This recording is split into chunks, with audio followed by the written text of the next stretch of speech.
দিতে চলে গেছে। তো এর মধ্যে বোঝাটা আছে, ওই বোঝাটা হচ্ছে বানর বলছে তোরা যা আমরা ওনা শেষ করবো। এই করে বানর একটা লাভ দিয়ে আসে ওখানে ধরে বোঝাইটা ধরে গেছে, টানছে টানতে টানতে টানতে ওই যে ফাঁকা দিয়ে আছে ফাঁকা দিয়ে নিজ দিক দিয়ে নিয়ে যাওয়া চলে গেছে। বুঝতে পারছেন আমার কথা? বুঝতে পারছেন? যখন নিয়ে চলে গেছে যাওয়ার কারণেই ওই বানর এখন চিন্তা করছে এটা তো ভারী দেখা যায়, এটা ঝোঁকাতে ঝোঁকাতে শেষ পর্যন্ত টানে তুলে ফেলে গেছে। যেই তুলে ফেলে গেছে নিয়ে দেওয়ার নিজ দিকে দেশ চলে গেছে। ওই না পারিচ্ছে উঠবে না পারিচ্ছে বসবে। বিপদে আছে না নেই?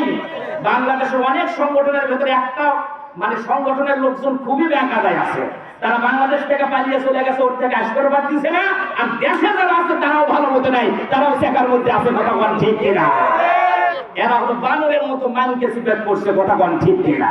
সেই জন্য অনেক জল আছেন 15-16 বছর ধরে কাকু জল না জ্বলালে হুজুরদের জল আছেন আপনারা। কথা বল ঠিক কিনা? এই জন্য আমরা আপনাদের জমাই না, আমরা আপনাদের বন্ধু, আমরা সবার জন্য দোয়া করি। এত উন্মুক্ত মানুষ, এত হৃদয় ভালো হৃদয়ের মানুষ কই পাবেন?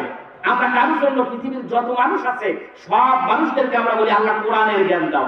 আপনারা তো তা চান না, আমাদের দেখি আপনাদের গা জ্বলে আর খালি বলেন যে এদের ফাঁসি দেওয়া দরকার ছিল। তবে শোনেন, এটাও বলি, আর একবার যদি বাংলাদেশের হুজুররা বাদ দিয়া আলেম ওলামার সংসদ বাদ দিয়া যদি আর একবার আওয়ামী লীগ ইনশাআল্লাহ ক্ষমতায় আসে, ওয়াস্তবের কথা মোস্তাফিজুর হুজুরকে আগে জব করবে বিসমিল্লাহ।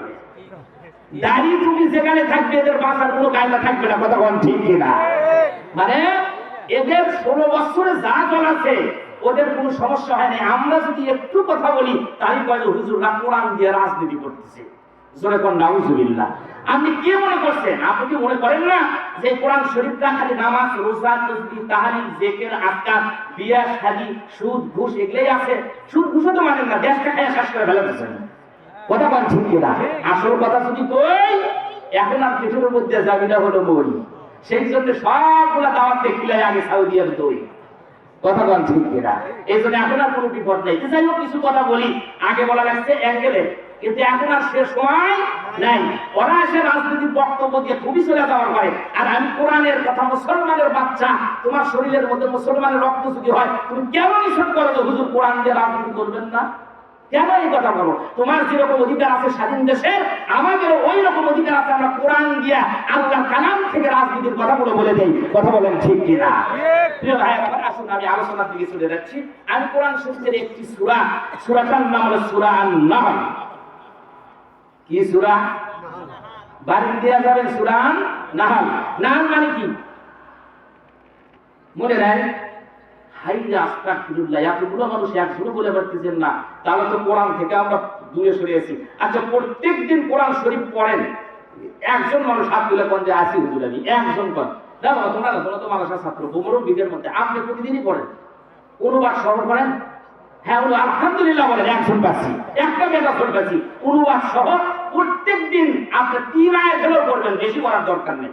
সাহাবায়ে কেরামরা তারা এই সূরা বাকারা পড়ছে 4-5 বছর ধরে। তাহলে কিরকম বুঝা পড়ছে তারা? এই জন্য তাদের জীবনটা ছিল কোরআন দিয়ে তাদের জীবনটা গড়াইছে। এই জন্য কোরআন বুঝে পড়া লাগবে। বুঝে যদি পড়েন আমার জীবনের সাথে আমরা পরিবর্তন করতে পারবো। তাই সূরা নাহল মানে হলো মৌমাছির সূরা। মৌমাছি, মৌমাছি ছিলেন তো নাকি কোন কোন জাতি নাও ছিলেন, কবরেজের কাছে গেলে কোন কারণ বশত ডাক্তারের কাছে গেলে, কবরেজের কাছে গেলে কই ভাই আমার তো এই রোগ আছে, আমার ছেলের আমার মেয়ের এই সমস্যা আছে। কবরেজের কাছে যাওয়ার পর কি বলবে জানেন? ওই খাঁটি সরষের তেল, কালাই জিরা আর হলো মধু। বলে কি বলে না?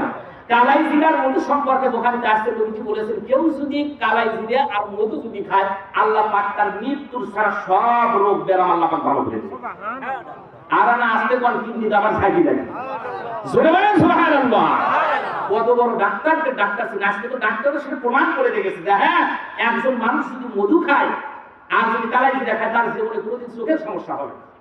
আমরা তো মধু চোখেই দেখি না। এখন যারা মধু কাটে দেখবেন খালি পরিচিত কি সিরিয়া দিয়ে শুকে শ্বাস করে ফেলে দিচ্ছে। যারা ব্যবসা করে মনে মনে করছে এই হুজুর কি শুনে যাওয়া হচ্ছে, হ্যাঁ আমাদের ব্যবসাটা খাবে। যাই হোক, এই সূরা নাহলের এই মৌমাছির এই ব্যাপারটা কোরআন শরীফের ভিতরে আল্লাহ পাক একটা সূরাই নাযিল করেছেন। এটা 16 নম্বর সূরা, 14 নম্বর পারা। আর আমি যে আয়াতটা পড়েছি সেই আয়াত নম্বর হলো 84 নম্বর আয়াত। এর 128টি আয়াত আছে, 16টা রুকু আছে। এটা 14 নম্বর পারার ভিতরে সূরা নাহল আল্লাহ পাক নাযিল করেছেন।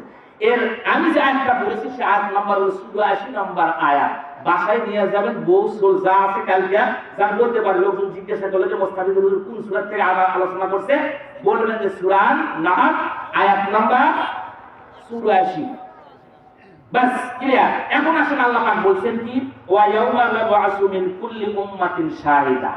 আল্লাহ পাক বলছেন আমি কিয়ামতের দিন প্রত্যেক উম্মাত হতে একজনকে সাক্ষী হিসেবে উঠাবো সেই দিন, আর কাফেরদেরকে কোনো অনুমতি দেওয়া হবে না, আর তাদের তওবাও কবুল করা হবে না। এটা হলো আয়াতের সরল অর্থ। এখন শুনেন কিছু শাব্দিক অর্থ শুনেন।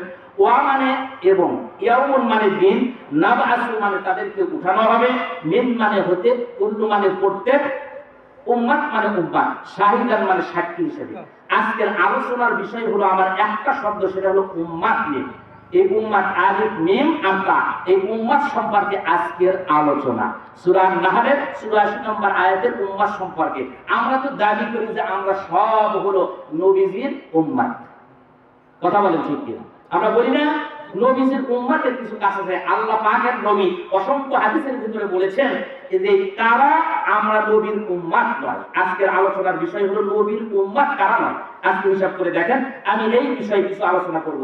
এই কোরআন শরীফের ভিতরে ওয়া শব্দটা আসছে হলো 2539 বার।